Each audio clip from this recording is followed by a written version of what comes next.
व्यासपीठ पर विराजमान भक्ति प्रिया जी से भी इनका विशेष स्नेह रहा है आशीर्वाद देने के लिए। आज देख रहे हैं आप माता जी ऐसी अवस्था में भी अपनी बिटिया को आशीर्वाद देने पधारे हैं, तो आएंगे आगे आशीर्वाद ग्रहण करेंगे व्यासपीठ से। उनके साथ ही उषा रानी जी भी साथ में हैं, उनका भी अभिनंदन है, वंदन है, वो भी आशीर्वाद ग्रहण करेंगे। इसके बाद क्रम से मैं नाम आमंत्रित कर रहा हूँ, आप आगे बढ़ेंगे। श्रीमती लाजवंती पपनेजा जी, धर्मपत्नी श्री श्याम सुंदर जी पपनेजा हांसी से ही पधारे हैं, मूलतः हांसी से रहे हैं, आज दिल्ली में स्थापित हैं, तो हमारे बीच में हैं। उनसे भी निवेदन करूंगा, श्रीमती लाजवंती पपनेजा जी। इसके साथ हमारे नरेश जी पपनेजा, नीलम पपनेजा, उनसे भी मेरा अनुरोध है। नीलम जी, नरेश जी पपनेजा आगे आकर व्यासपीठ पर नमन करते हुए आशीर्वाद ग्रहण करेंगे व्यासपीठ से। श्याम जी मखीजा, श्रीमती शकुंतला मखीजा, आ जाओ। श्याम जी मखीजा, श्रीमती शकुंतला मखीजा, उनसे भी मेरा अनुरोध। हाँ जी, चढ़ बोल देते, बोले। हाँ जी, उषा रानी जी, उनसे भी अनुरोध है, आगे आ रहे हैं, आशीर्वाद ग्रहण कर रहे हैं। नरेश जी हमारे बीच में हैं। नीलम जी पपनेजा, दोनों पति पत्नी। रोहित पपनेजा जी, ज्योति जी पपनेजा, वो भी कर्म से आगे आएंगे।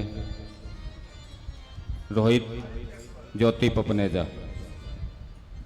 इसके साथ ही हरीश जी मखीजा, अंजना जी मखीजा, हरीश अंजना जी, कृपया जल्दी से आगे बढ़ेंगे, आशीर्वाद ग्रहण करें। उसके बाद कथा का सत्र प्रारंभ किया जा रहा है। हमारे बच्चे भी इनके परिवार से यहाँ उपस्थित हैं। हमारे श्याम जी के पौत्र, हरीश जी के सुपुत्र जतिन, उनका आज जन्मदिन भी है, बहुत बहुत बधाई हो। व्यासपीठ से आशीर्वाद ग्रहण करेंगे। उनकी ओर से आज यहाँ भंडारा प्रसाद में भी सहयोग दिया जा रहा है, व्यवस्था की जा रही है, बहुत बहुत धन्यवाद। मायरा, ईशानवी और हेजल, बच्चे भी आगे बढ़ेंगे।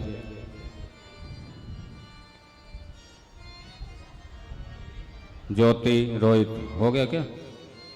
ज्योति जी, रोहित जी पपनेजा,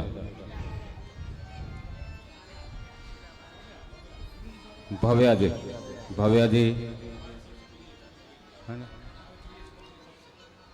भव्या जी हमारे श्याम की जय की पुत्री भव्या जी, नाम मैं भूल गया था। आइए आगे आए, बढ़ेंगे, आशीर्वाद ग्रहण करेंगे जल्दी से। माला ले लो बेटा, डाल देना ये माला ले लो।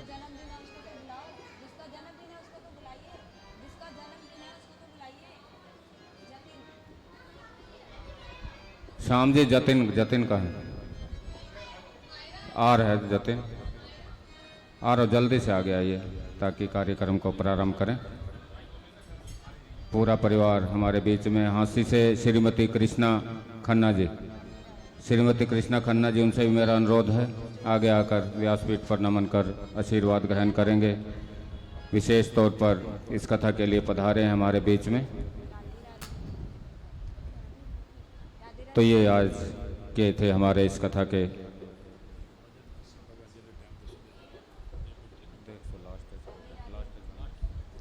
आइए तीसरे दिन का ये सत्र कथा भाग में प्रवेश होगा अभी।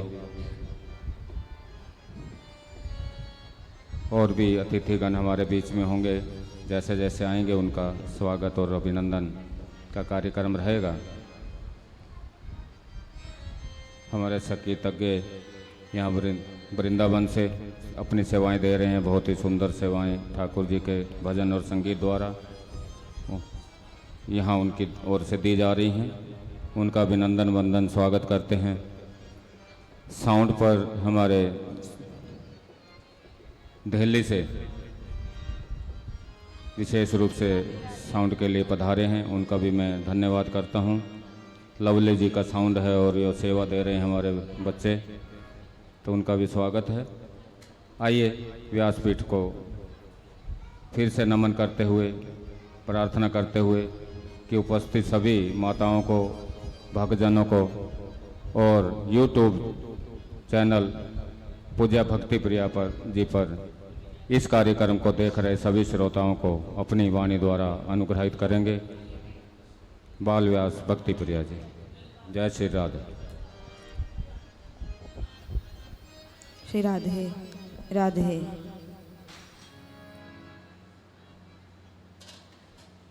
बोलिए भागवत भगवान की, संत समाज की जय हो। श्री वृंदावन धाम की जय हो।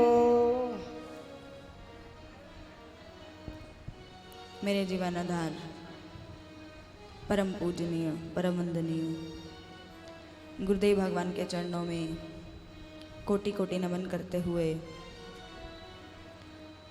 ब्रिजमंडल के समस्त रसिकों वैष्णवों आचार्यों की चरण धूलि को मस्तक पर लगाते हुए जगत जननी गौ माता के चरणों में प्रणत निवेदन करते हुए प्रिय प्रीतम की चरण रज को मस्तक पर धारण करते हुए गोवर्धन नाथ को प्रणाम करते हुए यमुना महारानी गंगा मैया के चरणों में प्रणत निवेदन करते हुए आप सभी भक्तों के हृदय में विराजित ठाकुर बांके बिहारी को मेरा कोटि कोटि नमन और आप सभी भक्तों को मेरी ओर से सादर जय श्री राधे जय श्री कृष्ण। कल हम सभी श्रीमद् भागवत कथा के अंतर्गत श्रवण कर पा रहे थे संतों के संग की महिमा। जैसा करो संग वैसा चढ़े रंग, जैसा पियो पानी वैसी बने वाणी, जैसी राखो शुद्धि और वैसी बने बुद्धि। कल की कथा प्रसंग में हम सब श्रवण कर पा रहे थे कि किस प्रकार एक दासी पुत्र जो संतों की सन्निधि में आए और जिस दासी पुत्र को संसार में कोई कुछ नहीं समझता था, कोई कुछ नहीं मानता था, आज वही दासी पुत्र संसार के ठुकराए जाने पर वही दासी पुत्र ब्रह्मा के पुत्र बनने का सौभाग्य प्राप्त करते हैं। इसमें यदि निम्न स्थिति से उनको उच्च स्थिति की ओर लेकर जाने वाला यदि कोई है तो वो है केवल सत्संग ही, संतों का संग ही है जो हमें निम्न स्थिति से उठाकर उच्च स्थिति की ओर प्रेरित करता है। आप जितने भी उदाहरण पढ़ लीजिए, उठाकर देख लीजिए, जिसकी भी गति हुई है सत्संग के प्रभाव से ही हुई है। जिसको भी उच्च स्थिति प्राप्त हुई है सत्संग ने ही उसे निम्न स्थिति से उठाकर उच्च स्थिति पर लाकर खड़ा किया है। महर्षि वाल्मीकि जी का चरित्र, जिन्होंने नारद जैसे संत का सानिध्य प्राप्त किया, तो जो वाल्मीकि पूर्व जन्म में रत्नाकर डाकू के नाम से थे, नारद जी का संग पाकर, नारद जी की संगति पाकर ऐसा भक्ति का रंग चढ़ा कि उन्होंने रामायण जैसे ग्रंथ की रचना कर दी। तो ये सत्संग और संग का प्रभाव ही तो है। यदि मैं अपने जीवन चरित्र पर प्रकाश डालूं, जो मेरे जीवन को जानते हैं उन सभी भक्तों को मालूम होगा, यदि मुझे भी परम पूजनीय गुरुदेव की सन्निधि यदि प्राप्त नहीं होती तो मैं सपने में भी व्यासपीठ पर बैठने का सोच भी नहीं सकती थी। यदि ये आज मुझे निम्न स्थिति से उच्च स्थिति पर लाकर खड़ा किया है तो केवल मेरे गुरुदेव की कृपा ने ही और आप सबके आशीर्वाद का ही परिणाम है। और शास्त्र और वेद पुराण जो कहते हैं वो तो आपको लगता होगा कि पहले के समय की घटनाएं होंगी, लेकिन यदि आप मेरे जीवन को भी, जीवन चरित्र को पढ़ना चाहेंगे तो आपके लिए मैं खुली किताब के रूप में स्पष्ट हूं। यदि मुझे बचपन से माँ बाप के संस्कार और परम पूजनीय गुरुदेव का आशीर्वाद, उनकी छत्र छाया नहीं मिलती तो ना जाने मैं भी कहीं कहीं भटक रही होती। तो नारद जी का पूर्व जन्म का चरित्र जो संतों की सन्निधि से बदल पाया, कहाँ एक दासी पुत्र जो ब्रह्मा जी के पुत्र बनने का सौभाग्य प्राप्त करते हैं। इसीलिए कहा जाता है जैसा करो संग वैसा चढ़े रंग। आपका जैसा संग होगा आपको वैसा रंग चढ़ेगा। यदि आप चाहते हैं कि हम सत्संगी बने, आपके बच्चे सत्संगी बने, तो उसके लिए आपको सत्संग का सहारा लेना होगा। एक पिता तो बीड़ी पीते हैं, सिगरेट पीते हैं, शराब पीते हैं और अपने पुत्र से कहते हैं बेटा शराब गंदी चीज है, इसे नहीं पीना चाहिए। पुत्र देख रहा है पिता पी रहा है, रोज बोतलों पे बोतलें गटक रहा है और साथ साथ उपदेश भी दे रहा है पुत्र कभी भी शराब नहीं पीना, जुआ नहीं खेलना। जब तक हम और आप उस चरित्र को जीवन में नहीं जिएंगे तो सामने वाले पर उपदेश कैसे दे सकते हैं? फिर वो हमारा केवल बोलना ही होगा, जीवंत उदाहरण नहीं हो सकता। तो इसी प्रकार जैसे शराबी के संग में रहने वाला व्यक्ति शराब ना भी पीना चाहे तो उसके साथ ही उसे जबरदस्ती, अरे भाई बहुत स्वादिष्ट होती है, पीकर तो देखो, एक बार पी लोगे तो सब समस्याएं भूल जाओगे, इसमें ऐसा है वैसा है। तो शराबी के संग में रहकर ना चाहते हुए भी वो व्यक्ति शराब की ओर अग्रसर हो जाता है, बुराई की ओर अग्रसर हो जाता है। बढ़ई के साथ रहने वाला व्यक्ति बढ़ई का काम अपने आप सीख जाता है। डॉक्टर के साथ रहने वाला कंपाउंडर, यदि उसके पास इमरजेंसी में डॉक्टर उपलब्ध ना हो, कोई मरीज उपलब्ध हो जाए, तो उसे ये ज्ञान है कि बुखार के लिए कौन सी दवा देनी है, खांसी सिर दर्द की कौन सी दवा है, तो आधा डॉक्टर तो वो भी बन गया। उसके पास डिग्री नहीं है भले ही, लेकिन उसको ज्ञान तो प्राप्त हो गया। जैसे डॉक्टर के पास रहने वाला व्यक्ति डॉक्टरी अपने आप सीख जाता है, जैसे बढ़ई के पास रहने वाला व्यक्ति बढ़ई का काम अपने आप सीख जाता है, इसी प्रकार जब हम संतों के संग में रहेंगे तो हम भी भक्ति करना अपने आप ही सीख जाएंगे, अपने आप ही हमारे जीवन में भक्ति आ जाएगी।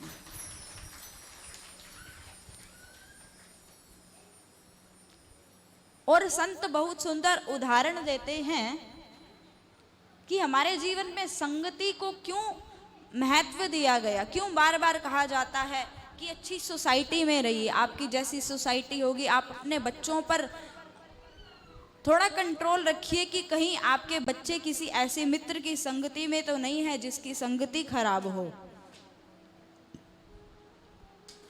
देखिए मेरे भाई बहन, बुराई तो आपको और हमें कहीं से भी प्राप्त हो सकती है, लेकिन अच्छाई के लिए हमें प्रयास करना पड़ता है। शराब खरीदने के लिए हम स्वयं जाते हैं, शराब के ठेके पर हम स्वयं चलकर जाते हैं, लेकिन दूधिया दूध देने के लिए हमारे घर पर आता है। कितनी बड़ी विडंबना है। बुराई को लेने के लिए हम स्वयं जा रहे हैं, लेकिन अच्छाई वाला हमारे पास आ रहा है कि हम उसे ग्रहण करें। बुराई आपको कहीं से भी मिल जाएगी, लेकिन अच्छाई के लिए आपको प्रयास करना पड़ेगा। मान लीजिए आपको अपनी फैक्ट्री की या मकान की कोठी की तीसरी मंजिल पर ऊपर पानी चढ़ाना है, तो आपको मोटर का सहारा लेना होगा या नहीं? बोलिए। जब तक आप मोटर का बटन नहीं दबाएंगे तब तक पानी ऊपर जाने वाला नहीं है, आपको पानी उपलब्ध नहीं हो सकता ऊपर। आप सोचे अरे भाई सुबह 5 बजे पानी आता है, सप्लाई होती है पानी की, कौन नींद से उठे तो पूरा दिन आपको पानी के लिए व्यवस्था करनी पड़ेगी। एक समय का आलस्य आपके पूरे दिन के लिए समस्या बन सकता है। जैसे पानी को तीसरी मंजिल पर पहुंचाने के लिए आपको मोटर का सहारा लेना पड़ता है, लेकिन तीसरी मंजिल से पानी नीचे गिराना हो, टंकी खाली करनी हो तो क्या करेंगे आप लोग? टंकी खाली करनी है तो उसके लिए सिर्फ घर के सभी नल खोल दीजिए, पानी अपने आप ही नीचे आ जाएगा। होगा या नहीं? बोलिए, नहीं होगा। जैसे नीचे से पानी ऊपर पहुंचाने के लिए हमें मोटर का सहारा लेना पड़ता है, मोटर के लिए परिश्रम करना पड़ता है, जल के लिए सुबह जगना पड़ता है। ठीक मेरे भाई बहन, इसी प्रकार यदि हम अपने जीवन को उच्च बनाना चाहते हैं, हम भी चाहते हैं कि हम मीरा जैसी भक्ति करें, प्रहलाद जैसे अपने जीवन चित्र को बनाएं, तो हमें सत्संग रूपी मोटर का सहारा अवश्य लेना होगा, अवश्य लेना होगा। सत्संग, सत्पुरुषों का संग। तो नारद जी का जीवन चरित्र कल के कथा भाव में हम सभी श्रवण कर पाए थे। तत्पश्चात अन्य अन्य प्रसंगों पर चर्चा करते हुए महाभारत युद्ध का अंतिम सत्र चल रहा है। रणांगन में पड़ा हुआ दुर्योधन मृत्यु की प्रतीक्षा कर रहा है, छटपटा रहा है। अश्वत्थामा, गुरु द्रोणाचार्य के पुत्र अश्वत्थामा ने जब दुर्योधन को ऐसी स्थिति में देखा, राधे राधे, मैं कहूंगी राधे, आप सबको कहना है श्याम कहो, राधे राधे।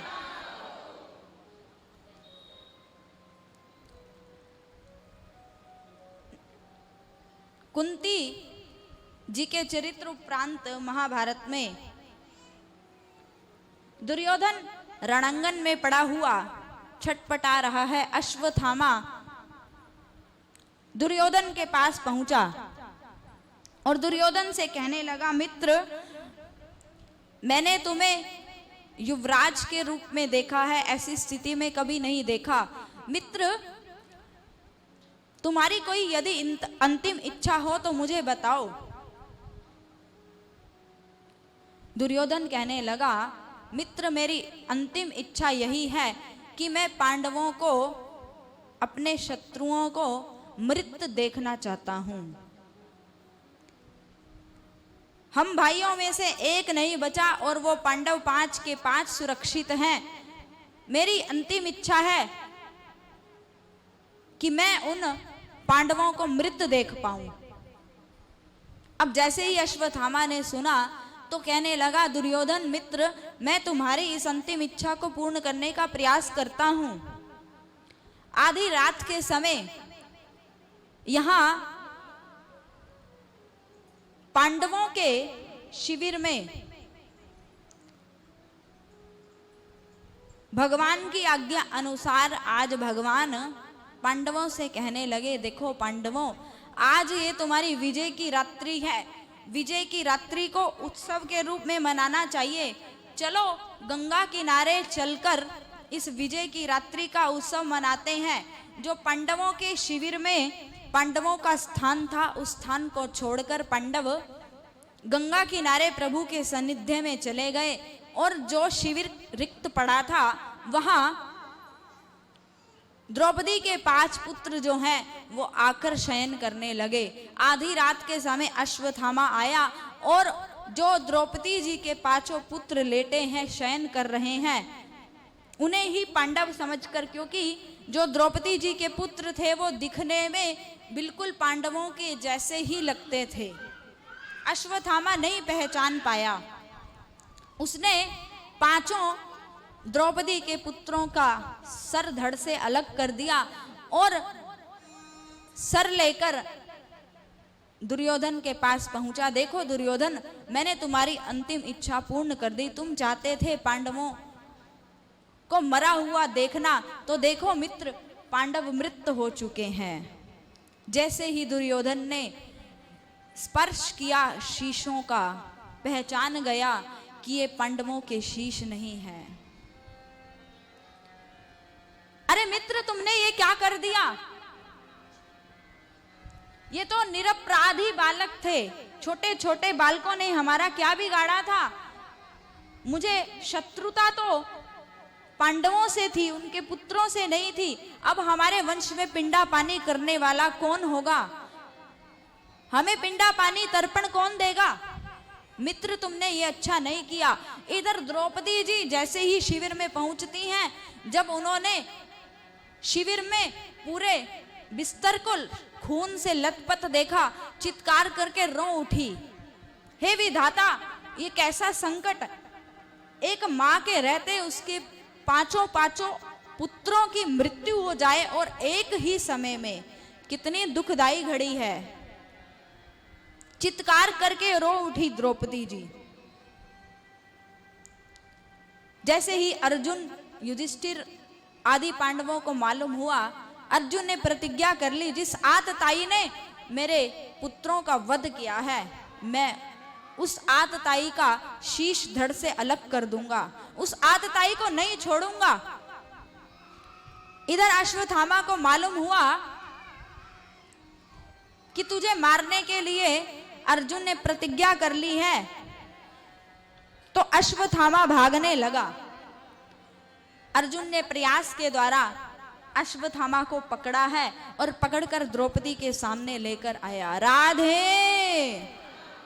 दोनों हाथ उठाकर कहिए, राधे! द्रौपदी के पास लेकर आया। अर्जुन द्रौपदी से कहने लगा, देखो द्रौपदी, इसने तुम्हारे 5 पुत्रों की हत्या की है, एक ही समय में तुम्हारे गोद को सूना कर दिया इस पापी अश्वत्थामा ने। जो चाहो तुम इसे दंड प्रदान करो।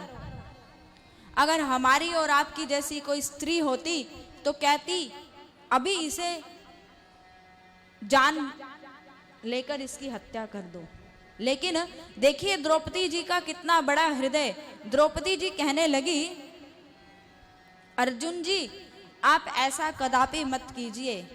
ये हमारे गुरु पुत्र हैं, जिन गुरु ने आपको अस्त्र शस्त्र की विद्या प्रदान की, जिन गुरु ने आपको बाण पर तीर रखकर चलाना सिखाया, जिन गुरुओं की उंगली पकड़कर आप चलना सीखे, ये उनके पुत्र हैं। और मेरे लिए तो अभी मेरे आप 5 पति जीवित हो, इसका तो कोई भी नहीं है। यदि अश्वत्थामा को आपने मार दिया तो इसकी मां कैसे जिएंगी? तब वहां लिखा है भागवत जी में, मां रोदी 10 से जननी, गौतमी पति देवता। अर्जुन जी, आप इस आतताई को मत मारिए। अब भगवान ने कहा, अर्जुन तुमने प्रतिज्ञा ली है कि तुम आतताई का वध करोगे, अश्वत्थामा को मारोगे। अगर प्रतिज्ञा पूर्ण नहीं करते तो भी तुम्हें अपराध लगेगा। और यदि ब्राह्मण को अपमानित किया जाता है, ब्राह्मण को मृत्यु दंड दिया जाता है, तो इससे बड़ा और कोई अपराध नहीं हो सकता। अब भगवान दोनों ओर से बोल रहे हैं। अर्जुन असमंजस में पड़ गए। अर्जुन कहने लगे, ये टेढ़ी टांग वाला कभी सीधी बात कर ही नहीं सकता, क्योंकि हमारे श्री कृष्ण आपने देखे हो त्रिभंग ललित हैं। कमर, ग्रीवा और पैर, तीनों चीजें टेढ़ी हैं ठाकुर जी की। दर्शन किए या नहीं? ठाकुर जी के दर्शन किए आप सबने? किस प्रकार त्रिभंग ललित छवि के दर्शन किए होंगे आप सभी देख भी सकते हैं। वैसे भी आप दर्शन करते रहते होंगे ठाकुर जी के। तो अर्जुन जी कहने लगे, प्रभु वाह, कोई समस्या का समाधान बताने की बजाय आपने तो हमें और उलझा दिया। ब्राह्मण को मारूं तो भी अपराध और प्रतिज्ञा पूर्ण ना करूं तो भी अपराध, होगा क्या आखिर मेरा? अब देखिए, जब गुरु ज्ञान देते हैं तो उसकी परीक्षा भी लेते हैं।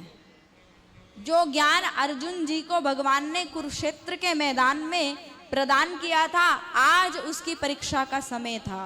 राधे, आज उसकी परीक्षा का समय था। पूछा अर्जुन जी ने, तो उसी समय जब कोई समाधान नहीं मिला, नेत्र बंद किए और उस ज्ञान को याद करने लगे।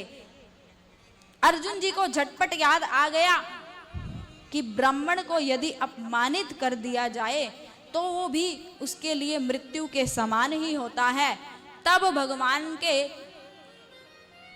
इशारा करने पर अर्जुन ने अश्वत्थामा के सर में जो मणि गड़ी थी उस मणि को निकाल लिया, बालों से उसका मुंडन कर दिया और अश्वत्थामा को छोड़ा है। और जैसे ही यहाँ अपमानित होने के बाद अश्वत्थामा लौटा, अश्वत्थामा अपमान की ज्वाला में जल रहा है। आज पांडवों ने मेरा इतना बड़ा अपमान कर दिया, मेरे पिता ने इन्हें गुरु बनकर चलना सिखाया और आज ये पांडव अपने आप को समझते क्या हैं। और इस अश्वत्थामा ने पांडवों से बदला लेने के लिए उत्तरा के गर्भ में जो अभिमन्यु जी की पत्नी है, अभिमन्यु जी की पत्नी उत्तरा के गर्भ में ब्रह्मास्त्र का प्रयोग कर दिया। भगवान यहाँ चलने को तैयार थे।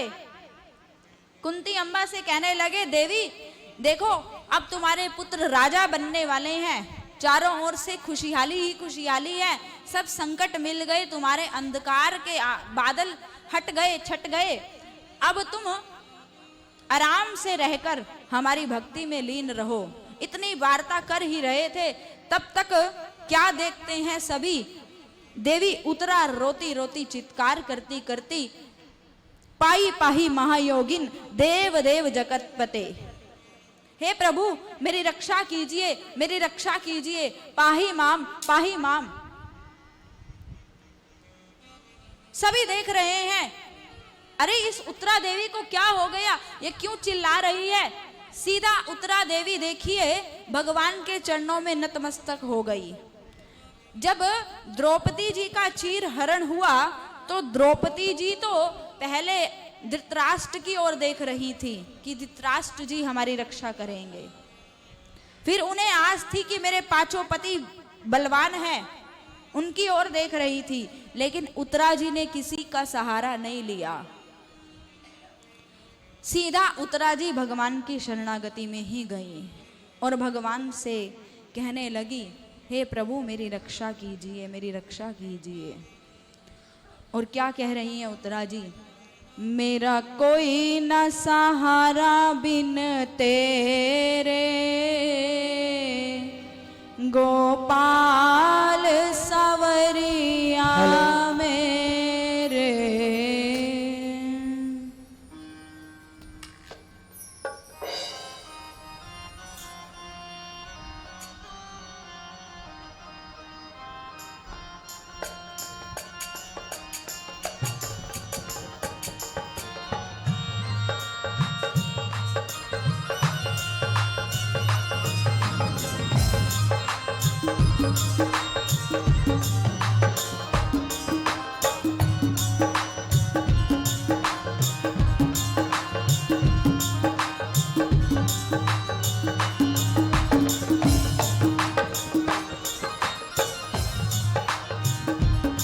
मेरा कोई ना सहारा बिन तेरे, गोपाल सवरिया मेरे।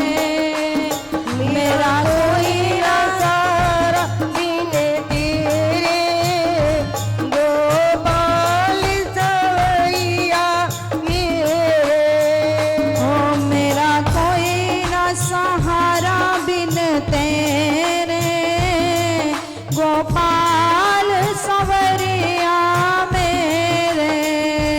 मेरा कोई ना सहारा बिन तेरे, गोपाल सवरिया मेरे। श्री राधे।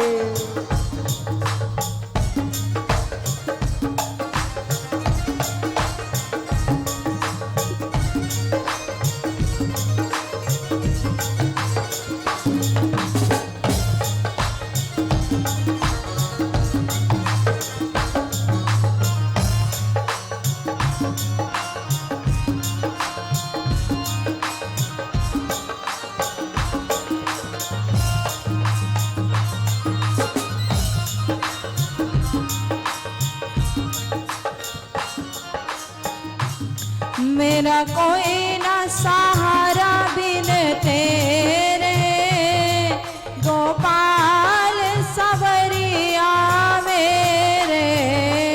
मेरा कोई ना सहारा बिन तेरे गोपाल सवरिया मेरे। हे गोपाल सवरिया मेरे। गोपाल सवरिया मेरे। ताली सेवा करते हुए बोलिए राधा रानी की जय हो।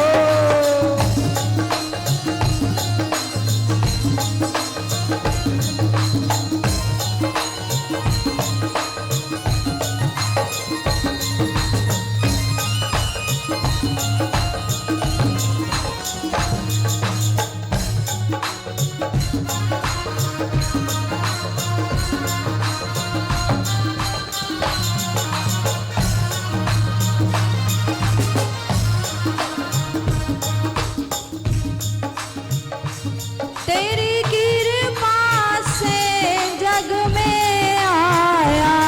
तेरी कृपा से जग में आया। तेरी कृपा से जग में आया। तेरी कृपा से जग में आया। तेरी कृपा से नर तन पाया। तेरी कृपा से नर तन पाया। काटो जन्म मरण के फेरे गोपाल सवरिया मेरे। काटो जन्म मरण के प्यारी जी की गोपाल सवरिया मेरे। हो। काटो जन्म मरण के फेरे गोपाल सवरिया मेरे। काटो जन्म मरण के फेरे गोपाल सवरिया मेरे। मेरा कोई ना सहारा बिन तेरे गोपाल सवरिया मेरे।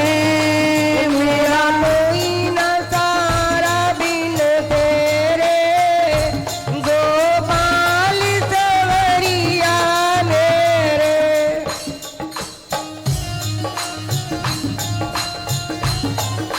जय श्री राधे।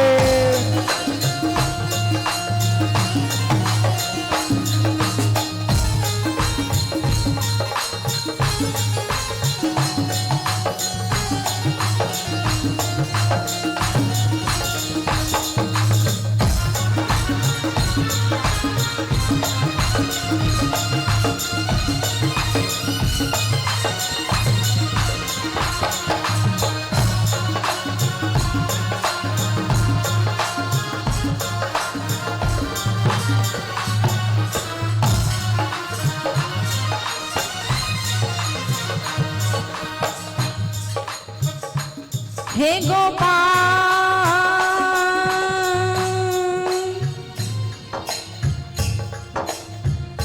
ना मैं जानू आरती वंदन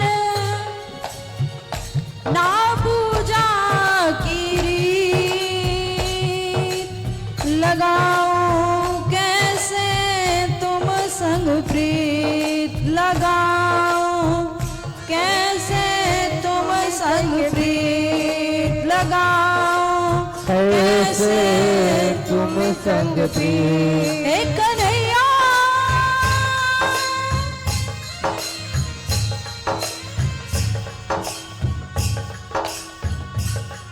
प्रहलाद दी बिगड़ी बनाई सी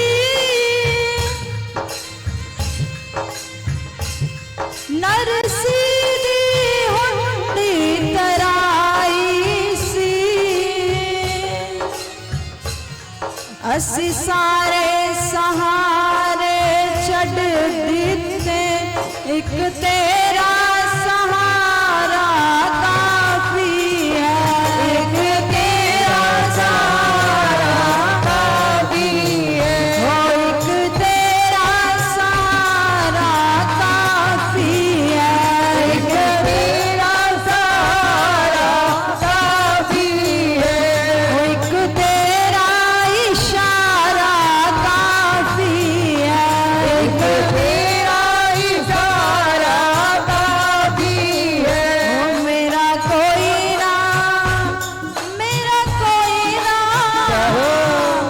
कोई ना सहारा बिन तेरे, गोपाल सवरिया मेरे, मेरा कोई ना सहारा बिन तेरे, गोपाल सवरिया मेरे, गोपाल सवरिया मेरे, गोपाल सवरिया मेरे, नंदलाल सवरिया मेरे, नंदलाल सवरिया मेरे, हो मेरा कोई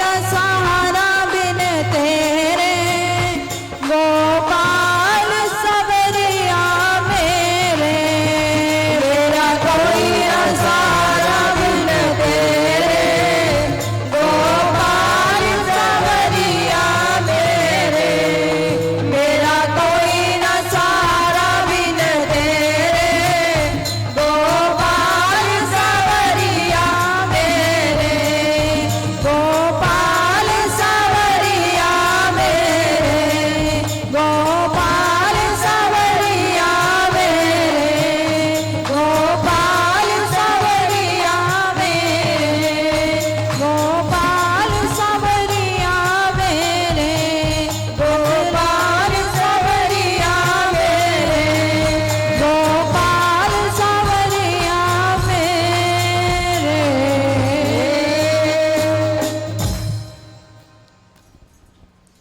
उत्तरा जी इस प्रकार श्रद्धापूर्ण भावों को लेकर ठाकुर जी को पुकारने लगी, हे गोपाल, इस संसार में हमारा आपके सिवा कोई नहीं है। पाही पाही मायोगिन देव देव जगतपते। जैसे ही उत्तरा जी की ओर भगवान ने देखा, उत्तरा क्या हुआ, क्यों बिलख खा रही हो, क्यों चिल्ला रही हो? प्रभु, मुझे लगता है कि मैं जीवित नहीं रह पाऊंगी, मेरे गर्भ में अत्यधिक पीड़ा हो रही है, ऐसा लग रहा है किसी ने अग्नि का अंगारा छोड़ दिया हो। प्रभु, मेरे प्राण छूटने ही वाले हैं, मुझे अपने प्राणों की चिंता नहीं है, परंतु मेरे अपने गर्भस्थ शिशु की मुझे चिंता है। यदि मेरा शिशु नहीं बच पाया तो इस कुरुवंश को पिंडा पानी देने वाला कोई नहीं रह जाएगा। मुझे अपनी चिंता नहीं है प्रभु, मेरे इस शरीर का क्या होगा क्या नहीं होगा मुझे कोई मतलब नहीं, परंतु मैं चाहती हूँ मेरे गर्भस्थ शिशु की रक्षा हो। भगवान ने उसी क्षण अंगूठे के बराबर अपना स्वरूप बनाया और उत्तरा जी के गर्भ में प्रवेश कर गए। बोलिए भक्तवत्सल भगवान की। कहा जाता है संतों के द्वारा कि जो मां का गर्भ है इसमें जीव उल्टा लटका हुआ भगवान से प्रार्थना करता रहता है कि हे प्रभु, इस गर्भ से, इस नरक से मुझे बाहर निकालो। सैकड़ों कीड़े मकोड़े नोचते रहते हैं जीव को।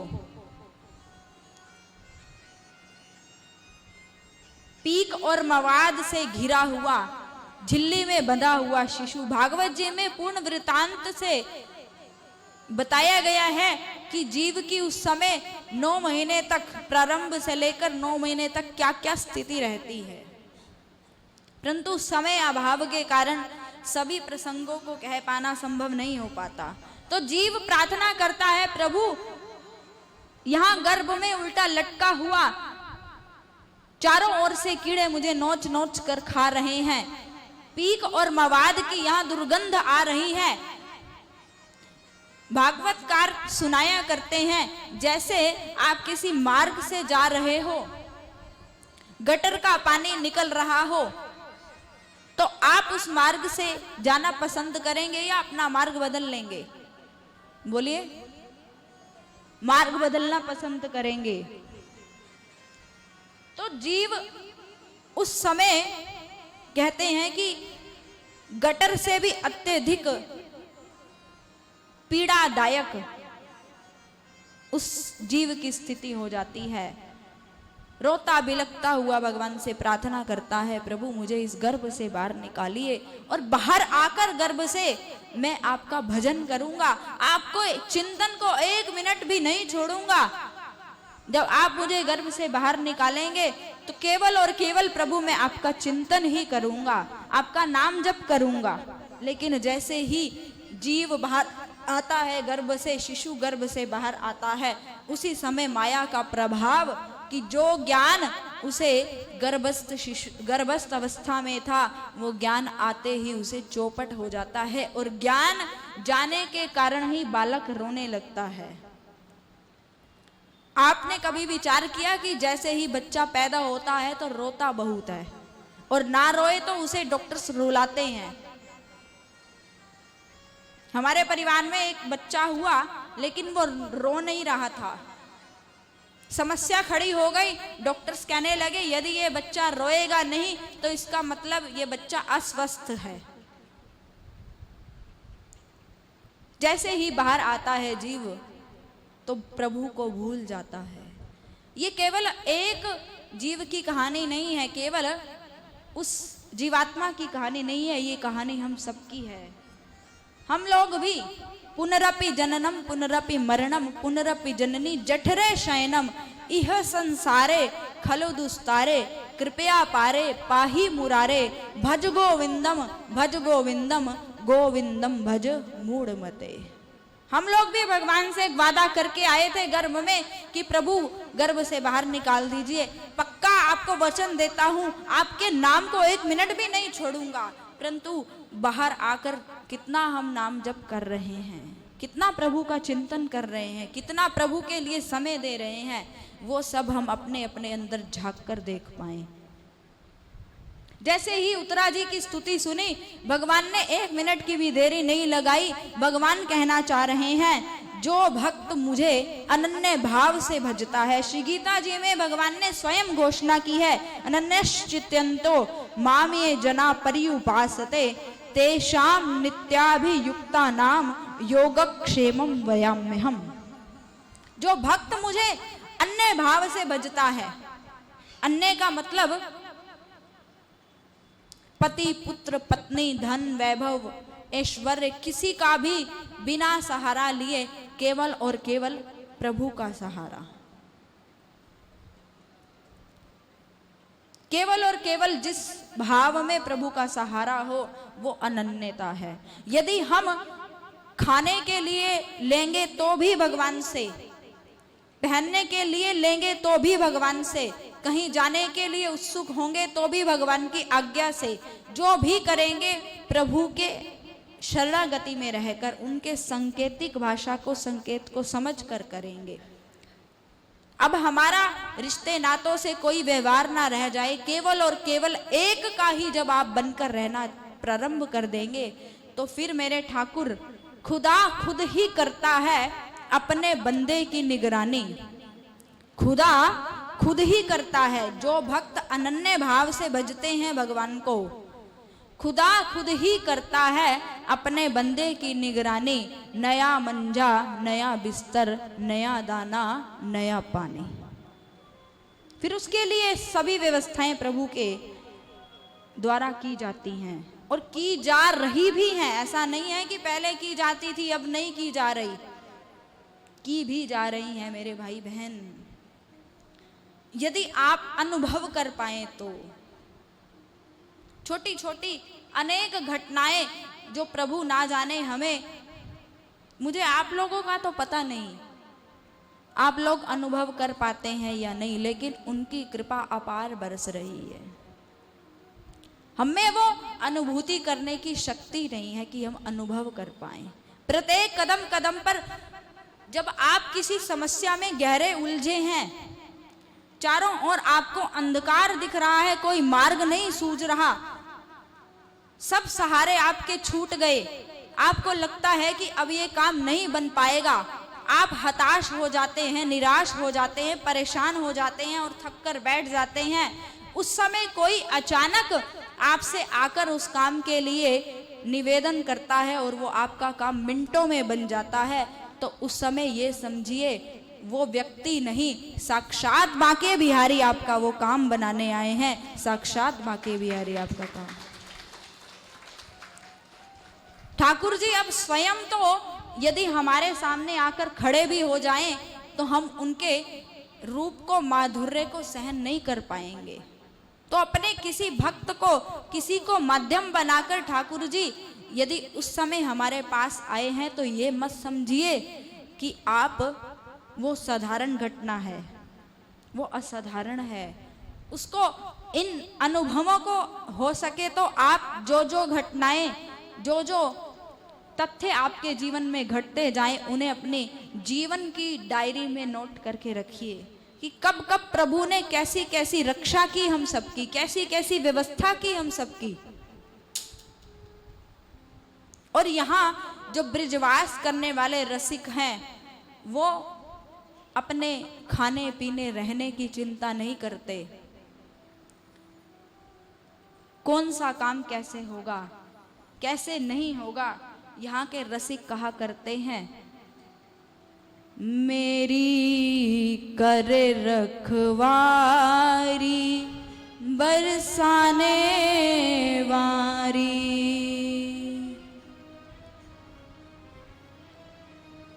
मेरी कर रखवारी बरसाने वारी, मेरे बल की खुमारी बरसाने वारी, मेरी कर रखवारी बरसाने वारी। आपके जीवन में भी कभी ऐसा क्षण आया है जब आपको लगा हो कि ठाकुर जी हमसे दूर नहीं है? आया है क्या आपके जीवन में ऐसा क्षण? नहीं आया? अगर आया है तो हाथ उठाकर बताइए ना। जब ठाकुर ने आपको अनुभूति कराई हो कि आप अकेले नहीं हैं, आपके साथ मैं हूं, चिंता मत कर, चिंता नहीं चिंतन कर। और यदि आप सबके जीवन में भी ये क्षण आए हैं तो भुजा उठाकर कहिए,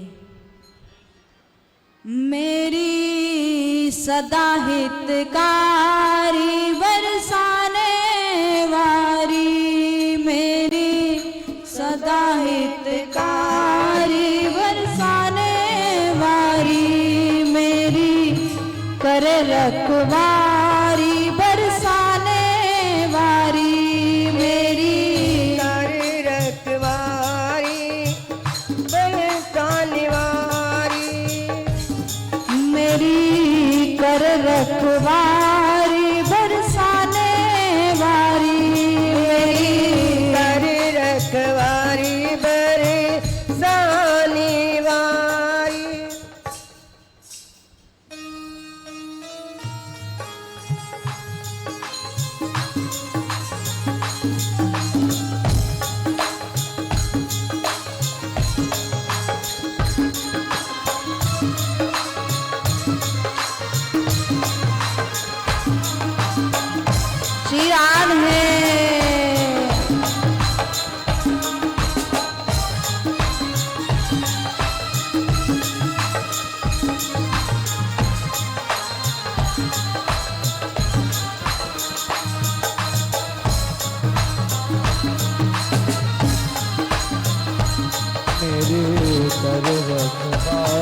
बरसाने वाली मेरी बरसाने वारी बरसाने वाली मेरी बरसाने वारी मेरी बरसाने वाली मेरी बरसाने वारी मेरी बरसाने वाली मेरी बरसाने वारी मेरी बरसाने वाली हो मेरी सदा हितकारी बरसाने वारी मेरी सदा हितकारी बरसाने वाली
कोई न चिंता डर नहीं कोई हित में जो मेरे करे श्यामा सोई कोई न चिंता डर नहीं कोई हित में जो मेरे करे श्यामा सोई मेरी कल्याणकारी हो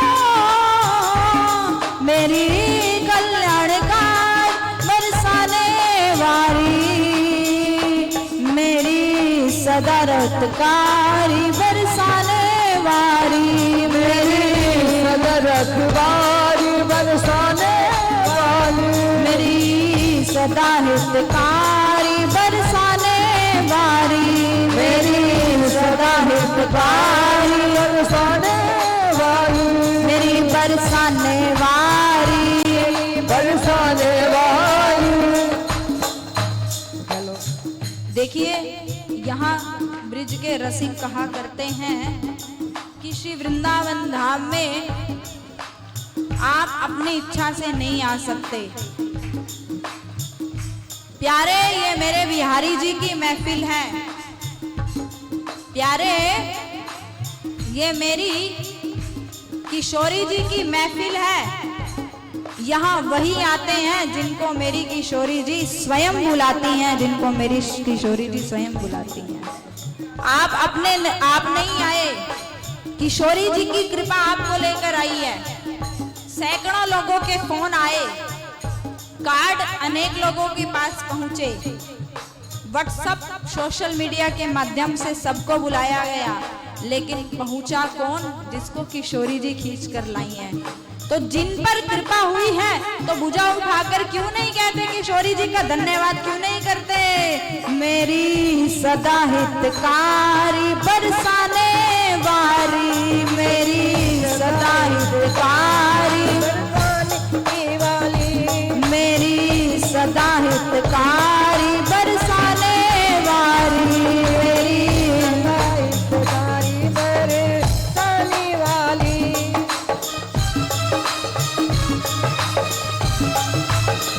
बोले श्यामा प्यारी की जय हो।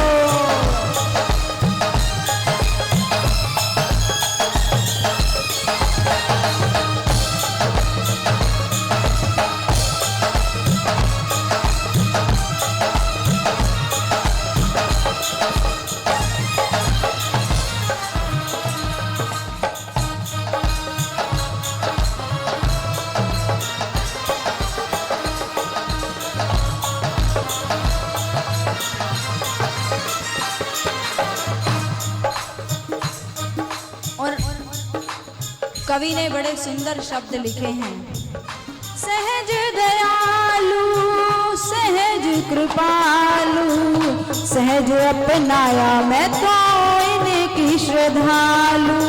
सहज दयालु सहज कृपालु, सहज अपनाया मैं तो इनकी श्रद्धालु।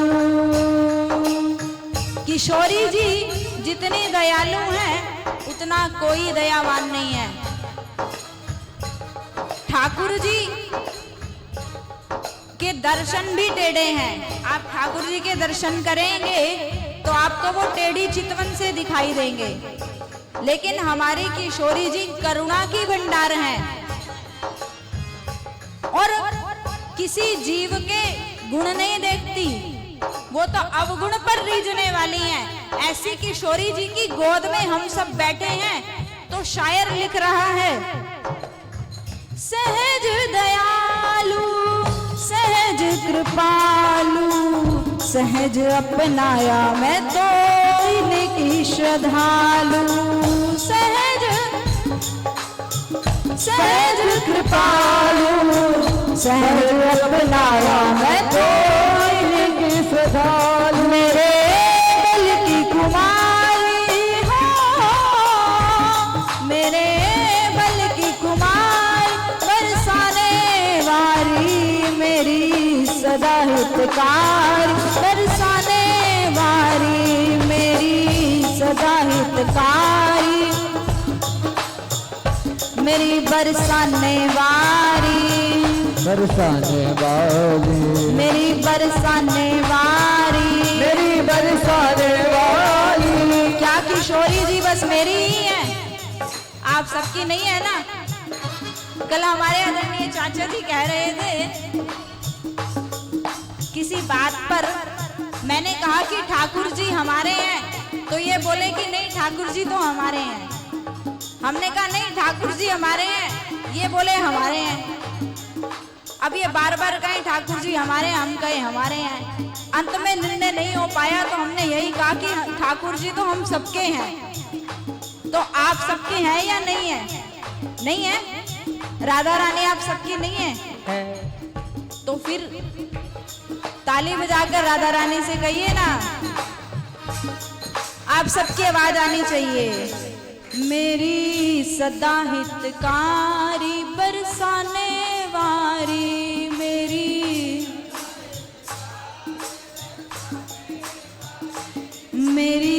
सदा हितकारी राधा रानी, मेरी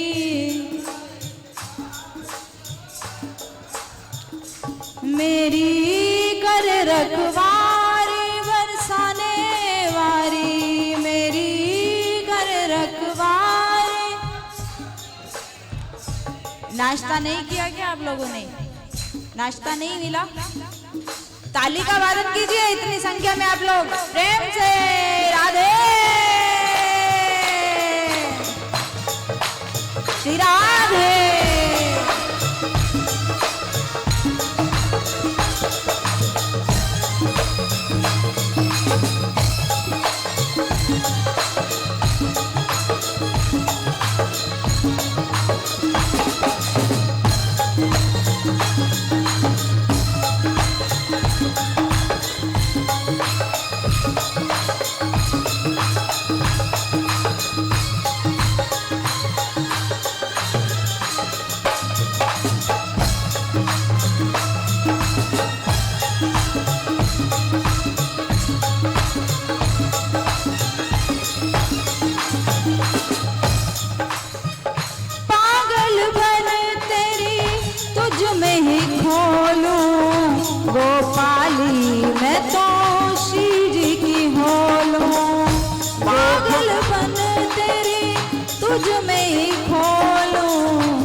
सदा हितकारी बरसाने वारी, मेरी सदा हितकारी बरसाने सदा हितकारी बरसाने वारी, मेरी सदा हितकारी बरसाने वाली। जय श्री राधे राधे राधे।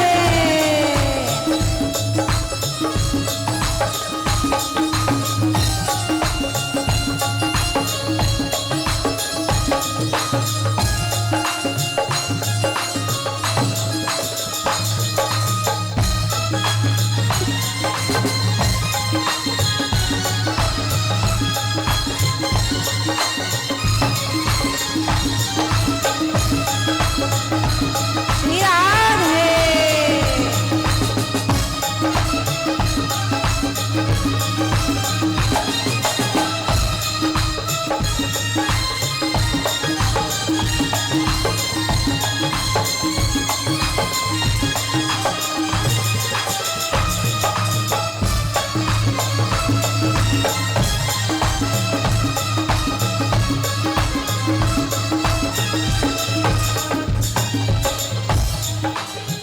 हर पल संग मेरे दूर न रहती, सब जानती पर कुछ ना कहती।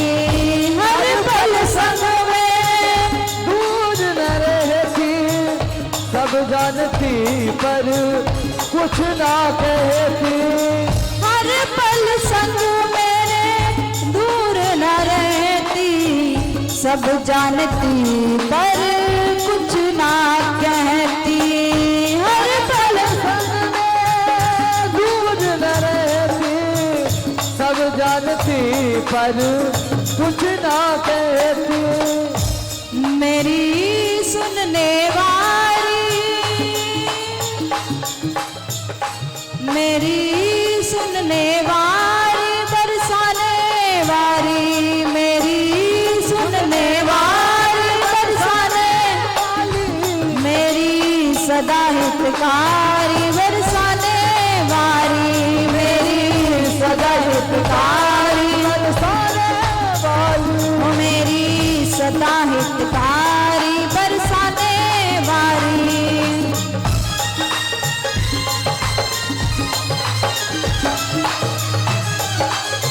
जय श्री राधे।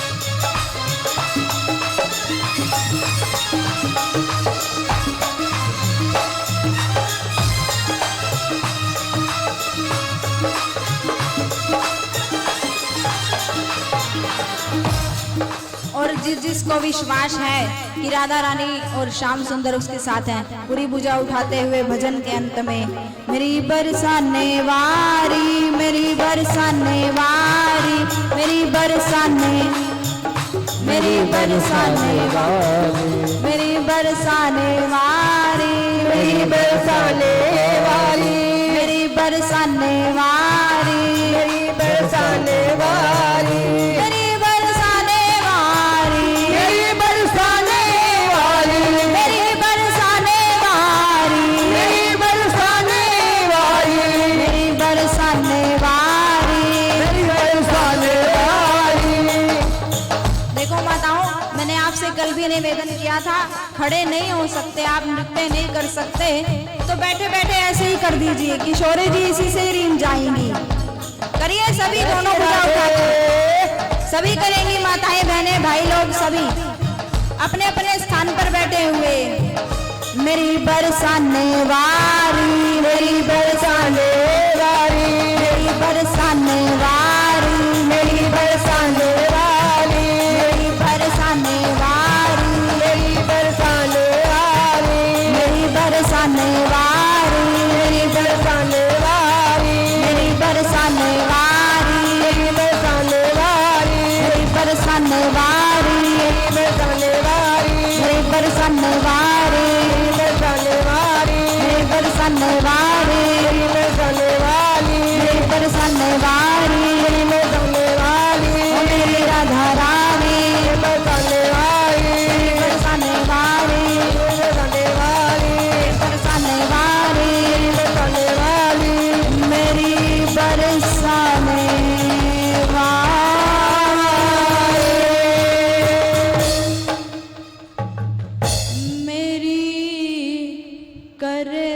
रखवारी बरसाने वारी हो मेरी सुनने वारी बरसाने वारी मेरी कर रखवारी बरसाने वारी। प्रेम के बंधन में मोहन बंध गए और प्रेमियों ने जो बनाया बन गए।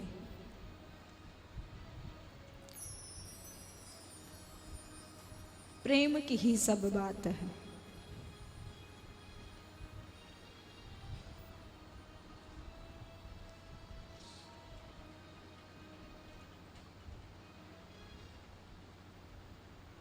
प्रबल प्रेम के पाले पड़कर प्रभु को नियम बदलते देखा। अपना मान भले टल जाए पर भक्त का मान ना टलते देखा।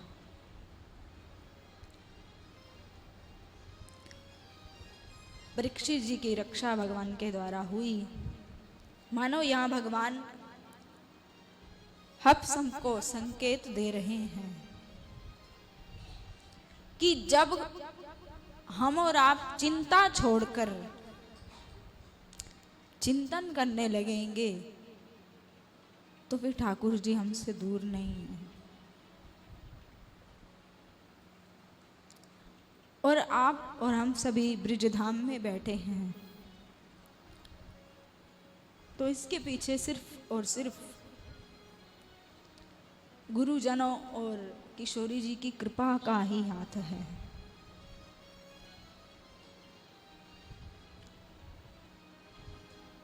अब किशोरी जी क्या सुनना चाहती हैं क्या नहीं। अभी तो हमने कथा के भाव में प्रवेश ही किया है और जब मेरा ध्यान घड़ी की ओर गया तो 12 बजने को हैं।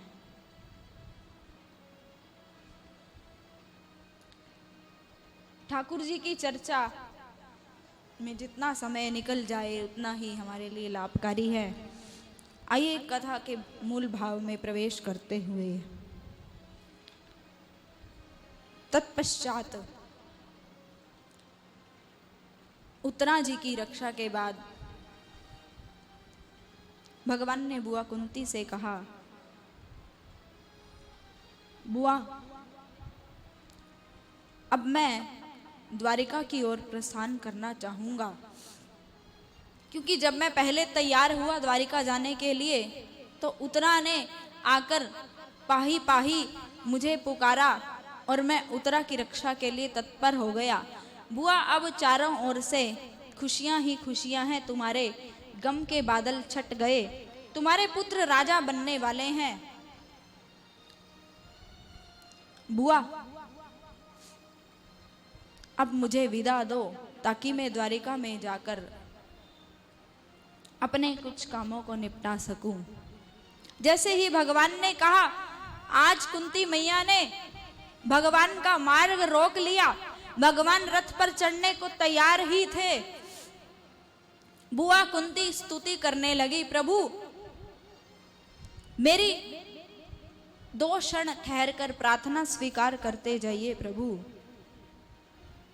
कुंती जी ने स्तुति करते हुए कहा है, कृष्णाय वासुदेवाय देवकी नंदनाय च नंद गोप कुमाराय गोविंदाय नमो नमः। नमा पंकज नाभाय नमा पंकज मालिने नमा पंकज नेत्राय नमस्ते पंकजाग्रे। इतनी लंबी चौड़ी स्तुति बुआ कुंती के द्वारा सुनकर भगवान ने कहा, बुआ आज क्या बात है, इतनी लंबी चौड़ी स्तुति क्यों गा रही हो? प्रभु आज ही तो मैं आपके इस स्वरूप को समझ पाई हूँ। अभी तक तो मैं आपको अपना भतीजा ही मानती थी, लेकिन आज मेरी समझ में आया कि आप मेरे भतीजे नहीं हो, आप तो इस सृष्टि के पालन करता हो, सर्वयंतर्यामी हो, सर्वव्यापक हो प्रभु आप। मैं तो अभी तक आपको अपना भतीजा ही मानकर रह रही थी। मैं आपसे आज कुछ मांगना चाहती हूँ, मुझे देंगे? भगवान ने कहा, बुआ आज तक जो तुमने मांगा मैंने सब दिया, तुम्हारे पुत्रों की रक्षा मैंने की, अब बताओ तुम्हें क्या चाहिए? बुआ कुंती कहने लगी, प्रभु जो आप देवकी मैया को भी नहीं दे पाए, आपने उससे बढ़कर भी मुझे प्रदान किया है। देवकी के तो 6 पुत्रों को जन्म के उपरांत ही जेलों में मार डाला जाता था। बिचारी देवकी अम्बा अभी गर्भस्थ शिशु का प्रकट्य ही हो पाता था, उसे जन्म ही दे पाती थी, तब तक कंस आता और शिशु को लेकर वहां से चला जाता था। बेचारी देवकी अम्बा चिल्लाती रह जाती थी, जिसको मैंने जन्म दिया उसका मुखड़ा तो देख लेने दो, लेकिन कंस उसे निर्मम हत्या के द्वारा समाप्त कर देता था। राधे राधे। तो प्रभु आपने मुझ पर कितनी कृपा बरसाई। जिस समय मैं पति से विहीन हो गई, छोटे छोटे 5 पुत्रों को लेकर मैं अकेली थी, तो उस समय मेरे घर के ही शत्रु थे, कोई बाहर का शत्रु नहीं। कौरवों ने हमारा जीना दुर्भर कर दिया था। प्रभु कौरवों ने क्या क्या नहीं किया, हम आप शास्त्र उठाकर देख लीजिए, कोई भी चरित्र आपको ऐसा नहीं मिलेगा जिसने दुखों की मांग की हो। हम सभी मांगते हैं प्रभु से आरती में, सुख संपत्ति घर आवे, कष्ट मिटे तन का। मांगते हो या नहीं? सभी मांगते हैं हम सभी। सुख संपत्ति, सुख भी आ जाए, संपत्ति भी आ जाए, वैभव भी हो जाए। आरती तो अभी प्रारंभ की है, पहले ही मांग प्रारंभ कर दी। आरती तो बाद में उतारेंगे ठाकुर जी की। सभी मांगते हैं, मैं ये नहीं कह रही कि आप ही मांगते हैं, मैं भी मांगती हूं। सभी मांगते हैं। और हम में से कोई ऐसा चरित्र है जो दुख मांगता हो ठाकुर जी से? किसी ने कभी दुख मांगा? बोलिए। किसी ने कहा प्रभु जी ठाकुर जी हमें दुख दे दो? हम हमेशा कहते हैं हमें सुख दे दो, संपत्ति दे दो, मेरे पुत्र सुख से रहे, मेरी पुत्री सुख से रहे, इसकी नौकरी लग जाए, इसका मान प्रतिष्ठा बढ़े। लेकिन बुआ कुंती जी भगवान से एक ऐसा पहला चरित्र है जो भगवान से दुखों की मांग कर रहा है। विपदा संतु न शश्व तत्र तत्र जगत गुरो, भवतो दर्शनम यत् सयात अपुनर्भव दर्शनम। प्रभु मुझे विपत्तियों का भंडार दे दीजिए, एक के बाद एक विपत्ति मेरे सिर पर आती रहे। अरे बुआ जीवन भर तो आपने विपत्तियों का सामना किया, अब भी दुख मांग रही हो? अब तुम्हारे सुख के दिन आए हैं, ना जाने तुम्हारा कितना जीवन शेष है, अब तो सुख से रह लो। नहीं प्रभु, वा सुख के माथे सिल पड़े, जो हरि नाम बिसराए, बलहारी वा दुख के, जो पल पल नाम जपाए। बलहारी वा दुख के, जो पल पल नाम जपाए। अब संत एक उदाहरण दिया करते हैं, जब हम दुख में होते हैं तो हमारा स्मरण प्रभु की ओर ज्यादा रहता है। एक व्यक्ति, एक सेठ, सुशीला पत्नी है जिसकी, एक बेटा एक बेटी, बैंक में नौकरी करता है। सुबह पत्नी ने टिफिन बांध कर दिया, ऑफिस गया है, बैंक गया है, लौट कर आता है शाम को बच्चों के साथ, घर परिवार में रहता है, कभी टीवी देखना, कभी सैर सपाटे के लिए जाना, इस प्रकार उसकी दिनचर्या चल रही है। लेकिन आज उसकी दिनचर्या में एक परिवर्तन हो गया।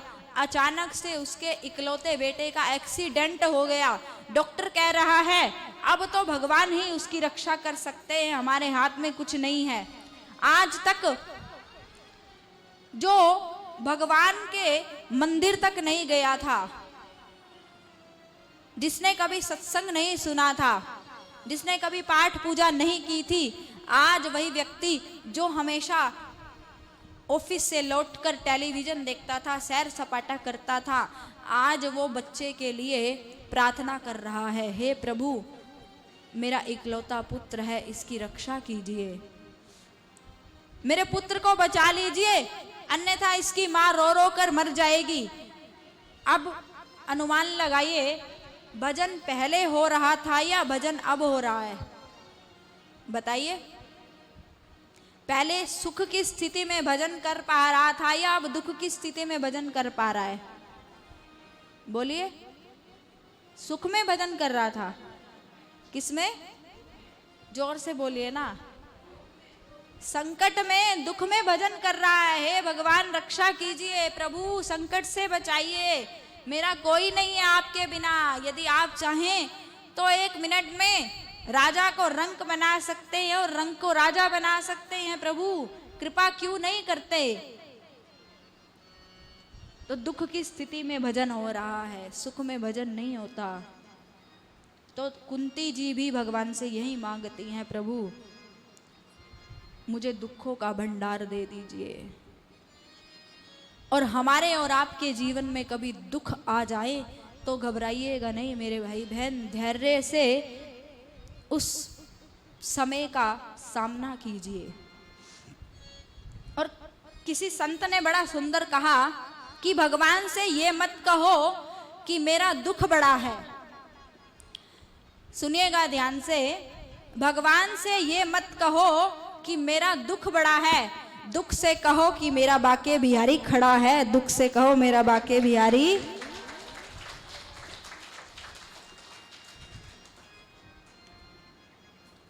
जब जब जीवन में ऐसी स्थिति आए तो हमें अपने मनोबल को गिराना नहीं है, बढ़ाना है कि हमारे ठाकुर जी हमारे साथ हैं। अब कथाएं तो अनेक हैं, एक के बाद एक प्रसंग। भक्तमाल जी में एक भक्त का चरित्र वर्णन मिलता है। एक भक्त जो भगवान के भजन में तल्लीन रहा करता था, राधे राधे, बहुत तल्लीन रहा करता था, हर समय भगवान के चिंतन में रहना, प्रातः से लेकर सायंकाल तक राधे राधे राधे राधे राधे रटता रहता था। जब संपदा है, अपार धन है, नौकर चाकर हैं, तो सब अपने थे, सब पूछते थे, सब आगे पीछे दौड़ लगाते थे, मान सम्मान करते थे, माला पहनाते थे, तिलक लगाते थे, हालचाल पूछते थे। लेकिन चलते चलते जीवन में एक दिन ऐसी स्थिति आ गई कि धन समाप्त हो गया। जो करोड़पति था वो रोड़पति हो गया। आज जब रोड़पति हो गया तो रोने लगा, भगवान के मंदिर में जाकर रोता है, प्रभु ये क्या स्थिति बन पड़ी? जब मैं धनवान था, मेरे पास धन था, नौकर चाकर थे, मैं साहूकार था, तो आप भी मेरे साथ थे और मेरे परिवार वाले और संसार वाले भी मेरे साथ थे। लेकिन ये क्या प्रभु, जब मेरे जीवन में संकट आए, दुख आए, तो आपने भी मेरा साथ छोड़ दिया, आप भी मुझसे दूर हो गए।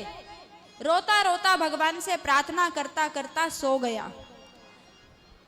होता क्या था उस भक्त के जीवन में कि जब वो सुख के दिनों में सैर सपाटा किया करता था, शाम के समय घूमने के लिए निकला करता था, तो उसके पद चिन्हों के साथ साथ 2 अन्य पद चिन्ह और किसी के भी दिखाई दिया करते थे। तो उसने प्रभु से पूछा, प्रभु ये 2 पद चिन्ह तो मेरे हैं, लेकिन ये अन्य जो 2 पद चिन्ह है ये किसके हैं? तो उस समय भगवान ने उसे स्वप्न में आकर कहा कि ये 2 पद चिन्ह तो तुम्हारे हैं और जो 2 अन्य पद चिन्ह दिखाई तुम्हें दे रहे हैं ये मेरे पद चिन्ह हैं। मैं तुम्हारे हर समय साथ साथ चलता हूं। तो भक्त को बड़ा गर्व हो गया कि देखो कि मैं भगवान का कितना बड़ा भक्त हूं कि भगवान हमेशा मेरे साथ रहते हैं।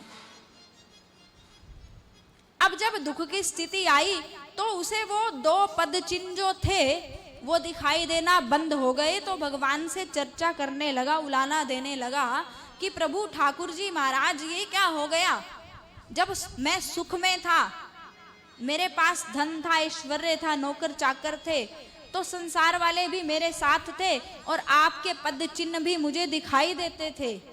लेकिन जब मैं गरीब हो गया, मेरे पास धन नहीं रहा, तो प्रभु अब आपके पद चिन्ह भी दिखाई नहीं देते मुझे। तो भगवान ने कहा, बेटा जब तुम सुख में थे तो मैं तुम्हारे साथ साथ चलता था, तो इसीलिए तुम्हें पद चिन्ह दिखाई देते थे। 4 पद चिन्ह दिखाई देते थे, 2 तुम्हारे और 2 भगवान के। लेकिन जब तुम दुख में हो तो बेटा तुम स्वयं नहीं चल रहे, मैंने तुम्हें अपनी गोद में लिया है। ये जो तुम पद चिन्ह देख रहे हो वो तुम्हारे नहीं है, वो पद चिन्ह तो मेरे हैं, वो पद चिन्ह तो मेरे हैं। तब उस भक्त के नेत्रों से अश्रु आ गए।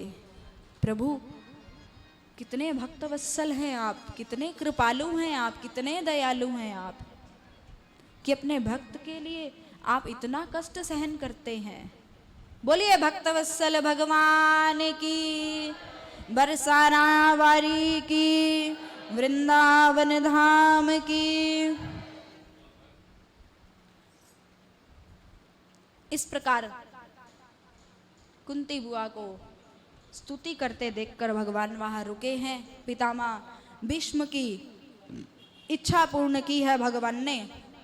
पितामह भीष्म जो कि जिनके प्रसंग से हमें शिक्षा मिलती है, हम और आप जो भगवान को नाम पुकारते हुए स्मरण करते हैं कि कहीं अंत समय में हमारे मुख से भगवान का नाम निकल जाए। गोस्वामी तुलसीदास जी श्री रामचरितमानस में वर्णन करते हैं, जन्म जन्म मुनियत न कराही, जन्म जन्म मुनियत न कराही, जन्म जन्म मुनियत न कराही, जन्म जन्म मुनियत न कराही, अंत राम कहीं आवत नाही, अंत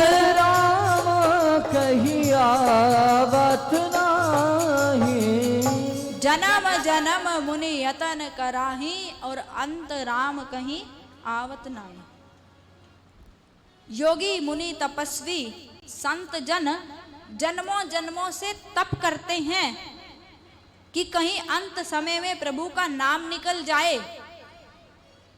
लेकिन पितामह भीष्म ऐसे चरित्र हैं जिनके अंतिम समय में भगवान के दर्शन करते करते, भगवान के सुंदर मुखार विंद को निहारते निहारते पितामह भीष्म ने अपने देह को त्यागा है।